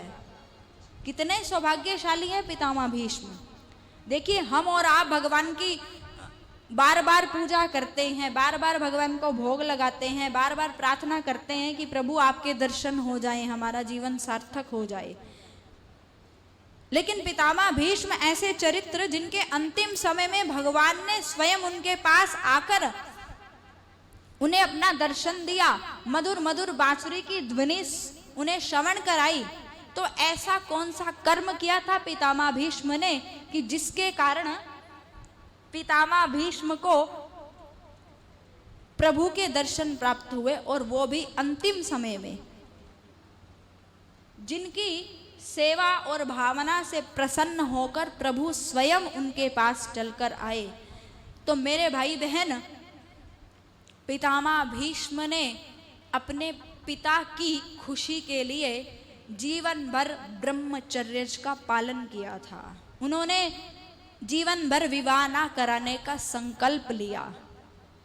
मैंने कल भी आपसे निवेदन किया था, और यहाँ वृद्ध माताओं के लिए आप सभी YouTube, फेसबुक के माध्यम से जो भी श्रोतागण श्रवण कर रहे हैं, और यहाँ भी वृंदावन धाम में उपस्थित हुए भक्तगण भी श्रवण कर पा रहे हैं, मातृदेवो भव, पितृदेवो भव, अतिथि देवो भव और आचार्य देवो भव।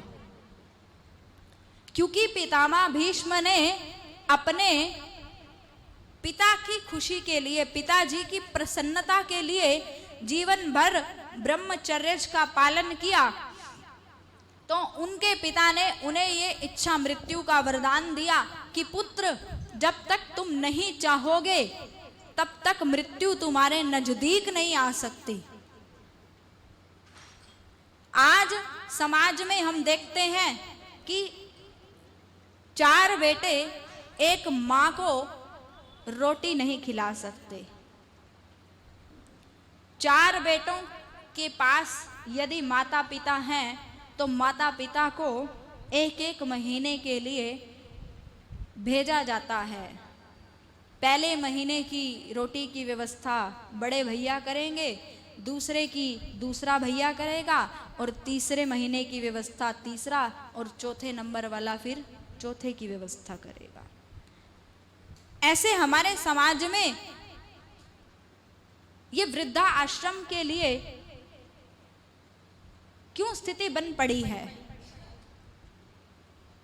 जहां हमारी हिंदू संस्कृति हमें समझाती है मातृदेवो भव, पितृदेवो भव, और जिस भगवान की हम कथा श्रवण कर रहे हैं, भागवत महापुराण सुन रहे हैं, आगे आप सुन पाएंगे कि नन्हे से कन्हैया, 7 वर्ष के कन्हैया ने गोवर्धन को उठाया, और उससे पहले भगवान 5-6 वर्ष के ही हैं। उस समय यशोदा मैया ने कन्हैया से कहा, अरे लाला, तुम्हारे बाबा गोचारण के पश्चात लौटे हैं, जाकर उनके चरण चापो, उनके चरण दबाओ। जो भगवान की कथा हम सभी सुन रहे हैं, जिनके चरित्रों को हमें जीवन में उतारना है, वो भगवान भी जब अपने माता पिता की सेवा अपने हाथों से कर रहे हैं, तो मेरे भाई बहन, हम सबको भी अपने भगवान को आदर्श मानते हुए माता पिता और आचार्यों की सेवा करनी चाहिए। और यदि आपके पास बूढ़े माता पिता हैं और आप सेवा नहीं कर रहे, तो फिर मेरे भाई बहन, आप किसी बहुत बड़े लाभ से वंचित हो रहे हैं। यहाँ आप सभी नित्य प्रति दर्शन कर ही रहे हैं। हमारे यहाँ इस मैत्रेय भवन विधवा आश्रम में करीब 75 से 80 माताएं जो अखंड ब्रिजवास करती हैं, निरंतर भजन करते हुए उनका यहाँ वास है। उनके खाने पीने, ठहरने की व्यवस्था, वस्त्रों की व्यवस्था मैत्रेय भवन के द्वारा की जाती है। और आप सभी भक्त भी यदि इन माताओं के लिए, क्योंकि जैसा कि आप जानते हैं, आज घर में माता पिता की सेवा नहीं की जा रही, लेकिन धन्यवाद है इन मैत्रेय भवन के स्टाफ के मेंबरों का, मैत्रेय भवन का, जो ऐसे शुभ अवसर को अपने जीवन में उतारकर उस मौके का लाभ ले रहे हैं। अगर अनुमान लगाइए, यहाँ श्री वृंदावन धाम में मैत्रेय भवन ना होता तो ये इतने अत्यंत संख्या में माताएं जो विराजित हैं, भजन का आनंद ले रही हैं, ब्रिजवास कर रही हैं, सेवा सुख ले रही हैं, तो ये माताएं कहाँ जाती, जिनका जीवन में कोई सहारा नहीं है, बेसहारा है ये माताएं, जो पुत्रों के द्वारा, बहुओं के द्वारा ठुकराई गई हैं। आखिर कहीं ना कहीं इन माताओं को घर से ठुकराकर यहाँ वृद्धा आश्रम की ओर भेजा गया है।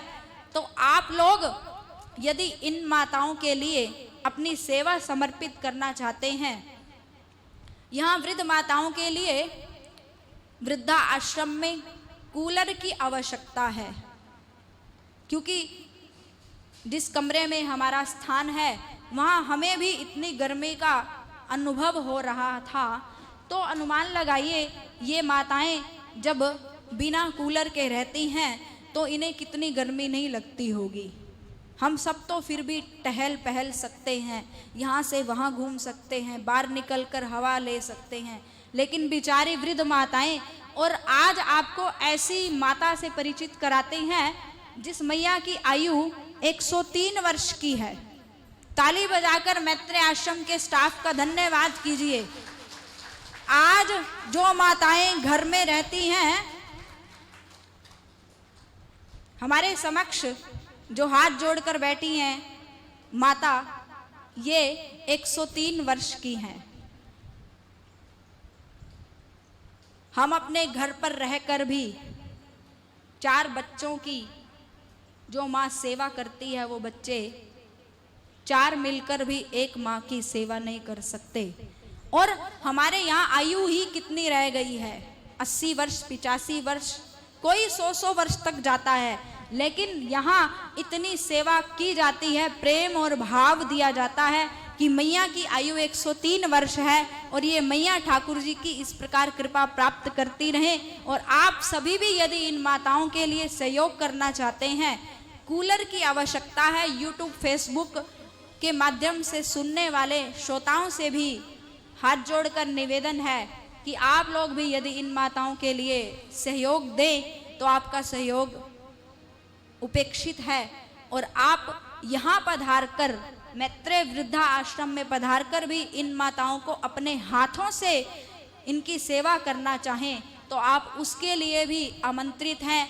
वृंदावन पधारिए, माताओं की सेवा का मौका मत चूकिए, इनकी सेवा के लिए पधार कर अपने जीवन को भाग्यशाली बनाइए, कथा का भी आनंद लीजिए और माताओं का आशीर्वाद भी प्राप्त कीजिए। बोलिए भक्तवत्सल भगवान की। इस प्रकार पितामह भीष्म जो हैं, जिनके लिए ठाकुर जी स्वयं नंगे पैर चलकर पितामह भीष्म के पास गए कि पितामह अंतिम समय में उन्हें याद कर रहे थे। ऐसा सत्कर्म किया पितामह ने, वो सत्कर्म था माता पिता की सेवा। कथा आप सभी जानते ही हैं कि पितामह भीष्म ने पिता की खुशी के लिए जीवन भर ब्रह्मचर्य का पालन स्वीकार किया और तभी इसका ये परिणाम हुआ कि ठाकुर जी अंतिम समय में उनके पास स्वयं चलकर दर्शन देने के लिए पहुँचे। युधिष्ठिर जी का शोक है, युधिष्ठिर जी को भगवान ने सांत्वना दी है, राज्य अभिषेक हुआ युधिष्ठिर जी का और भगवान फिर द्वारिका की ओर प्रस्थान करते हैं। द्वारिका की ओर प्रस्थान करने के बाद ठाकुर जी ने द्वारिका में अपने कार्यों को निपटाया है। यहाँ शौनक जी ने पूछा, महाराज आप तो हमें परीक्षित जी की जन्म की कथा सुना रहे थे और परीक्षित को छोड़कर आप द्वारिका की ओर चले गए, तो उस उत्तरा के गर्भस्थ शिशु का क्या हुआ? तब ऋषियों को उत्तर देते हुए कहने लगे, ऋषियों, जब भगवान उत्तरा के गर्भस्थ शिशु की रक्षा के लिए पहुंचे तो जैसे ही भगवान ने गर्भ में प्रवेश किया था, जो आग का अंगारा उस नन्हे से परीक्षित को जला रहा था, उसे संतप्त कर रहा था, भगवान ने अपने सुदर्शन चक्र के द्वारा उसकी सारी पीड़ा को हर लिया और उस बालक का सकुशल जन्म हुआ है। कुल को पिंडा पानी देने वाला एक वंशज परीक्षित के रूप में अवतार लेता है, क्योंकि इस परीक्षित ने जो भगवान का स्वरूप गर्भ में देखा था, गर्भ में भगवान के दर्शन किए थे, गर्भ से बाहर आने के बाद परीक्षित जी सबकी ओर आंख उठा उठा कर देख रहे हैं। जो छवि मैंने गर्भ में देखी थी, आखिर वो छवि कहाँ है? सबकी परीक्षा करने के कारण इनका नाम पड़ गया परीक्षित। क्या नाम पड़ गया? बोलिए परीक्षित जी महाराज की। परीता इक्षति इति परीक्षित। परीक्षा लेने के कारण इनका नाम पड़ गया परीक्षित। परीक्षित जी का जन्म हुआ है, विदुर जी का आगमन होता है, पांडवों का स्वर्ग रोहण हुआ। परीक्षित जी अब कली का दमन करते हैं। पांडवों के स्वर्ग रोहण के पश्चात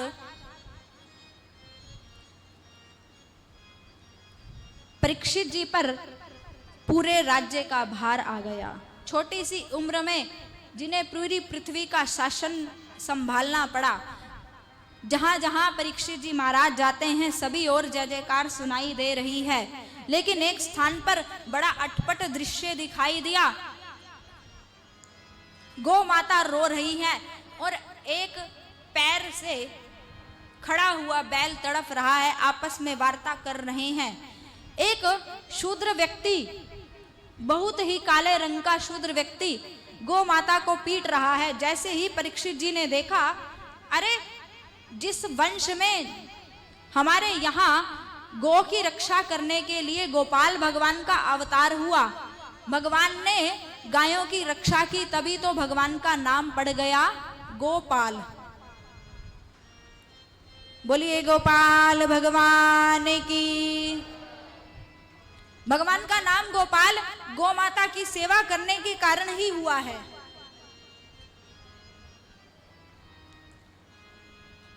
आज परीक्षित जी ने ऐसी स्थिति को देखा तो परीक्षित जी शूद्र व्यक्ति को प्रताड़ित करने लगे।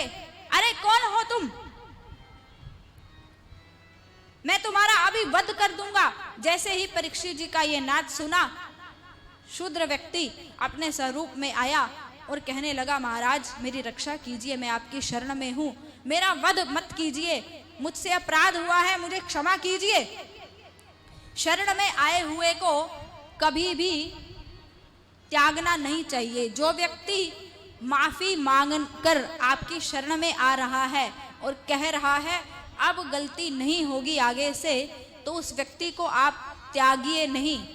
क्षमा ही सबसे बड़ा दान है। तो जैसे ही परीक्षित जी की शरण में पहुंचा तो परीक्षित जी ने कहा, कौन हो तुम? मैं कलयुग हूं महाराज। कलयुग? चले जाओ, मेरी इस सत्र से बाहर जाओ। मेरे राज्य में प्रवेश कैसे पाया तुमने? महाराज चारों ओर पृथ्वी पर पूरा ही आपका शासन है, आखिर में जाऊं तो जाऊं कहां? जैसे ही परीक्षित जी महाराज ने कहा तो वो अपने लिए स्थान मांगने लगा। कलयुग ने अपने 4 स्थान मांगे। परीक्षित जी ने जब 4 स्थान उसे प्रदान किए तो कहने लगा, महाराज मेरा परिवार बड़ा है, कुछ अन्य स्थान भी मुझे प्रदान कीजिए। इन स्थानों पर कलयुग का निवास रहता है। जुआ, शराब, हिंसा, चरित्रहीन स्त्री और अन्याय से कमाया हुआ सोना। वैसे तो गीता जी में भगवान कहते हैं कि धातुओं में स्वर्ण मैं ही हूँ। हम सभी भी धारण करते हैं, स्वर्ण की चैन पहनते हैं, नासिका में आभूषण पहनते हैं, गले में भी स्वर्ण के आभूषण पहनते हैं। परंतु ध्यान रखिए, यहाँ भगवान ने कहा कि अन्याय से कमाया हुआ सोना जो है उसमें कलयुग का निवास रहता है। तभी कहा जाता है कि जो धन हम कमाते हैं उसका 10% अपने समय का, अपने धन का और अपने तन के द्वारा समय का 10वां हिस्सा सेवा में लगाइए। जो भी प्रभु कृपा से आपको प्राप्त हुआ है उसका 10% किसी ना किसी कार्य में, परमार्थ में लगना ही चाहिए। क्योंकि जो धन हम कमाते हैं कहीं ना कहीं उसमें कई बार हमें झूठ बोलना पड़ता है, कई बार अन्याय से, धोखे से, चोरी से वो धन कमाया जाता है। तो वो धन की शुद्धि के लिए, क्योंकि जो धन आप और हम लोग कमा कर लाएंगे उस धन की शुद्धि कैसे होगी? उस धन की शुद्धि दान करने से होगी। और इस कलयुग में तो दान से बड़ा कोई कर्म नहीं है। जब तक हम और आप लोग दान नहीं करेंगे, सेवा नहीं करेंगे, मेरे भाई बहन, ऐसे ऐसे आयोजन श्री वृंदावन धाम में बैठकर श्रीमद् भागवत कथा का आयोजन, भोजन, वस्त्र, ठहरने की व्यवस्था, ये सब बिना धन के संभव नहीं हो सकती। तो हर कार्य में आप सभी जानते हैं कि माया की भी आवश्यकता रहती है, तो दान का बहुत बड़ा प्रभाव है। और ये जो मास चल रहा है पुरुषोत्तम मास, इस मास में संतगण कहा करते हैं ये जो पवित्र मास चल रहा है पुरुषोत्तम मास,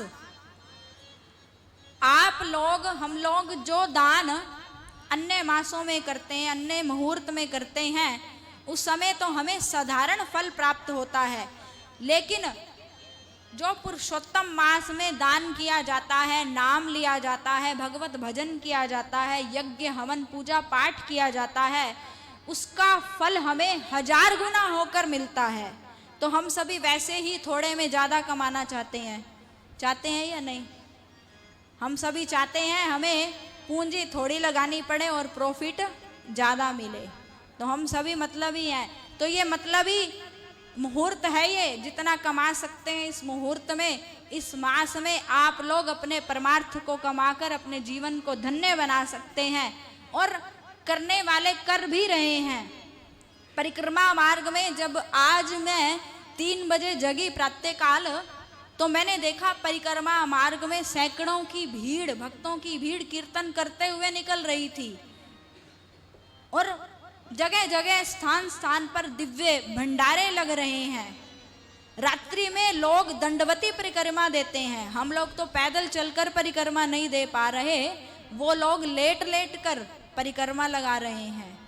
तो ऐसे ब्रिजवासियों, ऐसे संतों की सन्निधि में हम बैठे हैं और अपने समय को सार्थक कर रहे हैं, तो इसमें केवल और केवल हमारे राधा रानी और संतों की कृपा ही है।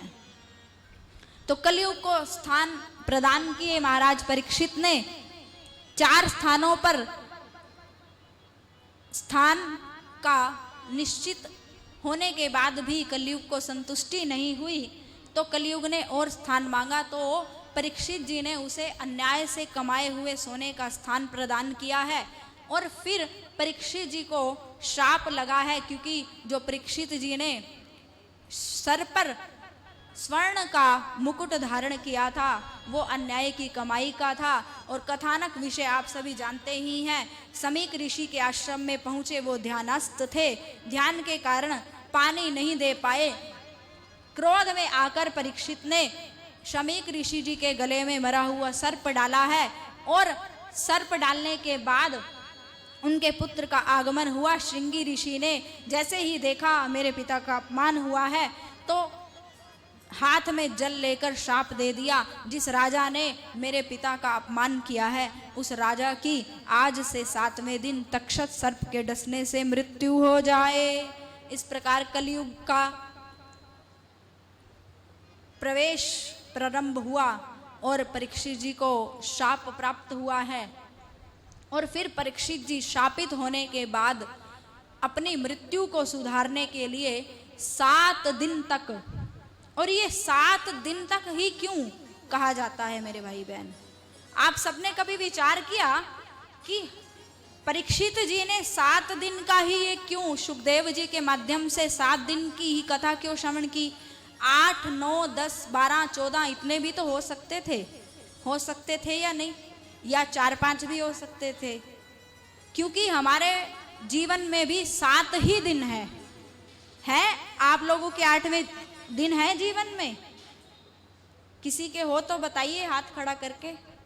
किसी के जीवन में 8वां दिन है क्या? हम सबके जीवन में 7 ही दिन है। गिन लीजिए, सोम से रवि तक, सोम, मंगल, बुध, वीर, शुक्र, शनि और रवि, कितने हुए? और फिर रवि के बाद फिर क्या आ जाता है? फिर क्या आता है? क्या आता है? और 7 ही दिन का ये क्रम क्यों बन पाया? संतगण ऐसा कहते हैं। और यहाँ के ही आश्रम के ही हमारे महेश जी जो यहाँ व्यवस्था को संभालते हैं, उनसे जब आध्यात्मिक चर्चा हुई तो उन्होंने बहुत सुंदर हमें संकेत दिया। उन्होंने किसी रसिक की शब्दावली से ये श्रवण किया था। उन्होंने बताया कि जो सोमवार का दिन है, जो सोमवार का दिन है वो विश्वास का दिन है। जब तक घर परिवार संस्था में आपस में विश्वास नहीं होगा तब तक अगला दिन क्या होता है? सोमवार के बाद क्या आता है? मंगलवार। जब तक हमारा और आपका आपस में विश्वास नहीं होगा तो घर में मंगल नहीं आ सकते। और मंगल के बाद अगला बुध। बुधवार जो है वो शांति का प्रतीक है।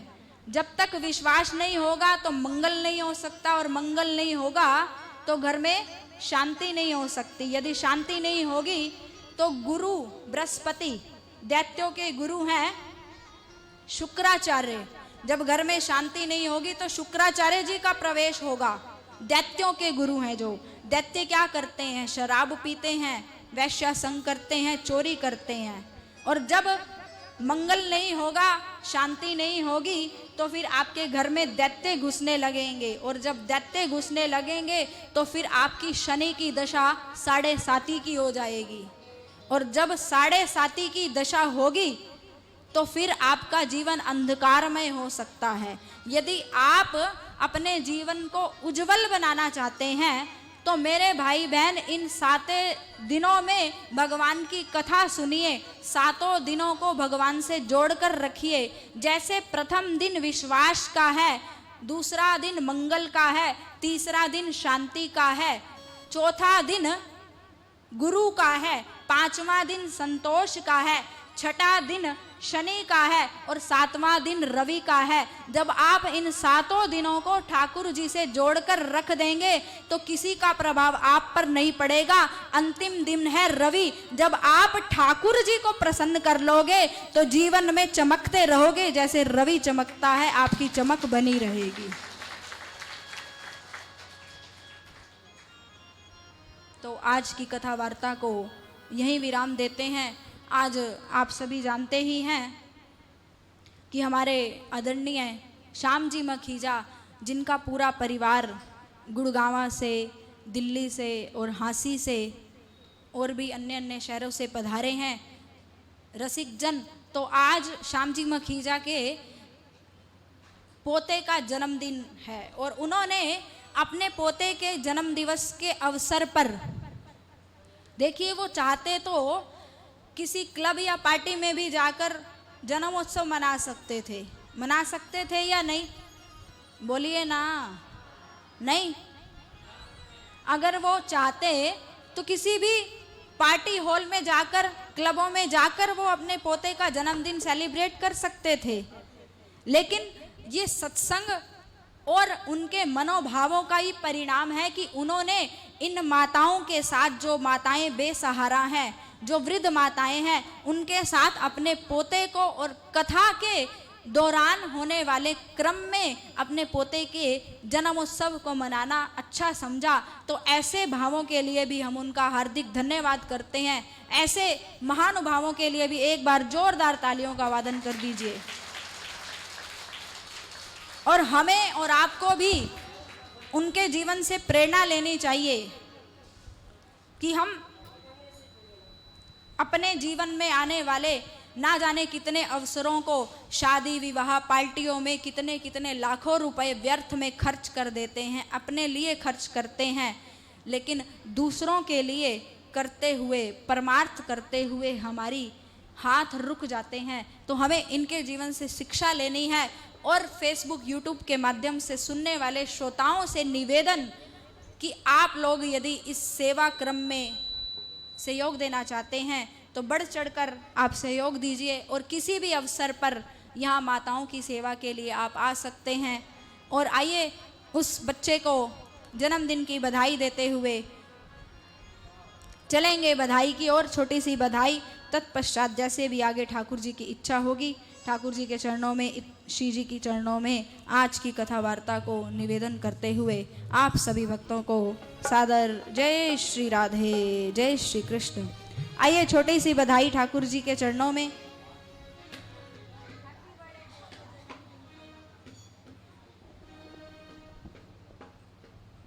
बोलो बांके बिहारी लाल की जय। हैप्पी बर्थडे बोलो जन्मदिन लाल।